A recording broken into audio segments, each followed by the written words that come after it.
அல்லாஹ்வுக்கு இணை கற்பிப்பது, நிராகரிப்பான நிலையில் மரணிப்பது, தூய இஸ்லாத்தை விட்டும் மதம் மாறி செல்வது, இந்த மூன்று செயல்களும் இஸ்லாத்தினுடைய அடிப்படை கொள்கையிலிருந்து எம்மனை தூரமாக்கக்கூடிய நிலை என்பதை நாம் புரிந்து கொள்ள வேண்டும். அல்லாஹ் சுப்ஹானஹு வ தஆலா சொல்லி காண்பிக்கின்றான், வலகத் ஊஹிய வ இலல்லதீன மின் கப்லிக், நபியே உமக்கு முன்னால் இருந்த நபிமார்களுக்கு நாம் சொன்ன செய்தி என்ன தெரியுமா? நீங்கள் அல்லாஹ்வுக்கு இணை கற்பித்தால் உங்களுடைய நன்மைகள் எல்லாம் அழிந்துவிடும் என்பதாக அல்லாஹ் சுப்ஹானஹு வ தஆலா சொல்லி காண்பிக்கிறான். எனவே நாம் இணை கற்பிக்க கூடாது, தூய கொள்கையில் தான் பயணிக்க வேண்டும், குர்ஆன் சுன்னாவை தான் பின்பற்ற வேண்டும் என்ற நிலையில் தான் நாம் பள்ளிகளை தேடி எந்த இடத்தில் குர்ஆன் சுன்னாவின் அடிப்படையில் பள்ளிகள் இருக்கிறது அந்த இடத்தில் நாங்கள் கொண்டு போய் எங்களுடைய இபாதத்தை செய்வதற்கு நாங்கள் நினைக்கின்றோம். அதே நேரத்தில் எமக்கு என்னுடைய தொகையையும் என்னுடைய தூய இஸ்லாத்தையும் என்னுடைய ஈமானையும் நான் பாதுகாக்க வேண்டும் என்பதற்காக வேண்டித்தான் நாம் தெருவுக்கு தெரு குர்ஆன் சுன்னாவை பின்பற்றக்கூடிய பள்ளிகளை நாங்கள் கட்டி வைத்திருக்கிறோம். காரணம் என்ன? நான் என்னுடைய ஈமான் எனக்கு தூய்மையாக இருக்க வேண்டும், இணை வைப்பு நான் விழுந்துவிடக் கூடாது என்பதற்காக வேண்டி நாங்கள் இப்படியான ஒரு நிலையை நாங்கள் உருவாக்கி வைத்திருக்கிறோம். அல்ஹம்துலில்லாஹ், அல்லாஹ்வுடைய மாபெரும் அருளால் ஏதோ ஒரு வகையில் இந்த நாட்டிலே நாம் குர்ஆன் சுன்னாவை தூய்மையாக பின்பற்றக்கூடிய, இஸ்லாத்தை அதனுடைய களங்கம் இல்லாமல் தூய்மையாக பின்பற்றக்கூடிய நிறைய இடங்கள் நமக்கு வாய்ப்பாக அல்லாஹ் தந்திருக்கிறான். இந்த சந்தர்ப்பத்தை நாம் சரியாக பயன்படுத்திக் கொள்ள வேண்டும். அன்புக்குரிய இஸ்லாமிய சகோதரர்களே, அல்லாஹ் அடியார்களே, தூய்மையான இஸ்லாத்தை பின்பற்றியவர்கள் யாரும் பெரிய அளவுக்கு இணை வைப்பில் செல்வது கிடையாது. ஆனால் சில நேரங்களில் எங்களுடைய வார்த்தையின் மூலமாகவும் எங்களுடைய செயற்பாடின் மூலமாகவும் நாம் இணை வைப்பில் எங்களை தவறாமலே எங்கள் அறியாமலே நாங்கள் விழுந்து விடுகிறோம். சில நேரங்களில் அரசியலுடைய காலங்கள் ஏற்பட்டு விட்டால் கலா கதிர் என்ற அந்த அடிப்படையான ஈமானிய அந்த தூணை கூட நாங்கள் மறந்துவிட்டு எங்களை மீறி பேசக்கூடிய நிலையும் இந்த சமூகத்திலே காணக்கூடியதாக இருக்கிறது. கலா கதிர் என்பதை நாங்கள் மறந்துவிட்டு இது அல்லாஹ்வுடைய நியதி, ஆட்சியை கொடுப்பவன் ஆட்சியை பறிப்பவன் அல்லாஹ் என்று நாங்கள் நிலையில் இருந்து கொள்ளாமல் சில நேரங்களில் அரசியல் வட்டாரத்திற்குள் நாங்கள் பயன்படுத்தக்கூடிய வார்த்தை அல்லாஹ் மீது வைக்கக்கூடிய நம்பிக்கையை சாதாரண ஒரு மனிதன் மீது வைக்கக்கூடிய ஒரு நிலையை நாங்கள் பார்க்கிறோம். இது கொள்கை பேசக்கூடிய, குர்ஆன் சுன்னாவில் பயணிக்கக்கூடிய எல்லாருடைய வாயிலிருந்து வரக்கூடிய ஒரு செய்திதான். அன்புக்குரிய இஸ்லாமிய சகோதரர்களே, இதை நாம் சற்று கவனித்துக் கொள்ள வேண்டும்.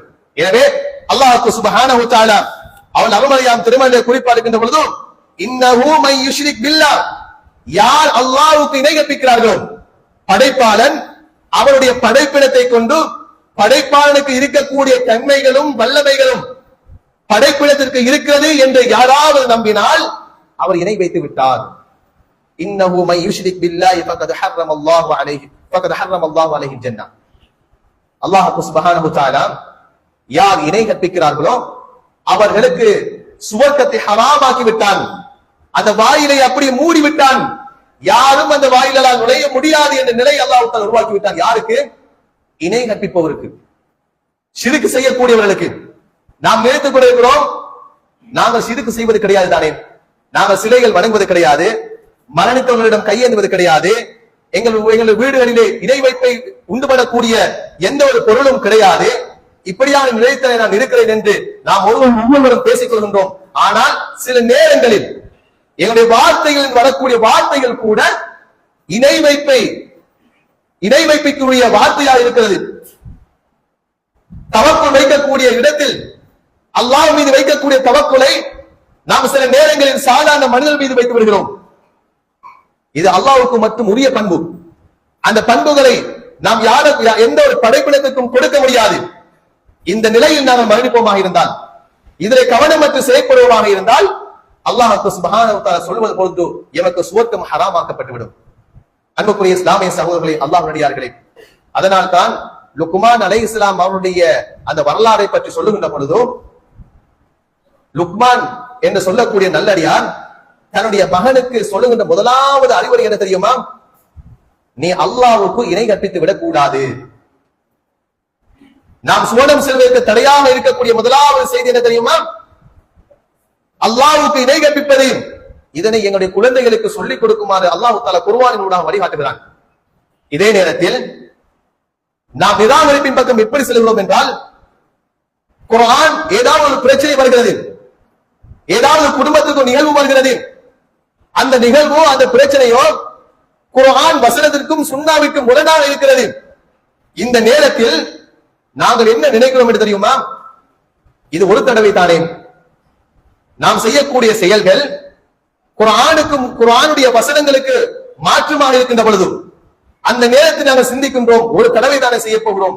ஆனால் நாங்கள் மற்றதை மறந்து விட்டோம். நாம் மறுப்பது குர்ஆனை, நாம் புறக்கணிப்பது குர்ஆனுடைய வசனத்தை, நாம் எதிர்த்திருப்பது அல்லாஹ்வுடைய வார்த்தையை என்பதை மறந்து நாங்கள் நடந்து கொள்கின்றோம். திருமண வைபவங்கள் வந்துவிட்டால், திருமண நிகழ்வுகள் வந்துவிட்டால் அந்த நிலத்திலே ஒருவர் சொல்லுவார், இது செய்யக்கூடாது, இவ்வாறு இது குர்ஆனிலே தடை வந்திருக்கிறது என்று சொன்னால் கூட அந்த குர்ஆனுடைய வசனங்களை புறக்கணித்து நாம் நம்முடைய புத்திக்கப்பட்ட நிலையில் நாம் நம்முடைய செயற்பாடுகளை செய்து கொண்டிருக்கிறோம் என்றிருந்தால் இந்த இடத்தில் அல்லாஹ்வுடைய வசனத்தை நாங்கள் மறுக்கிறோம், அல்லாஹ்வுடைய ஏவலை நாங்கள் புறக்கணிக்கிறோம்.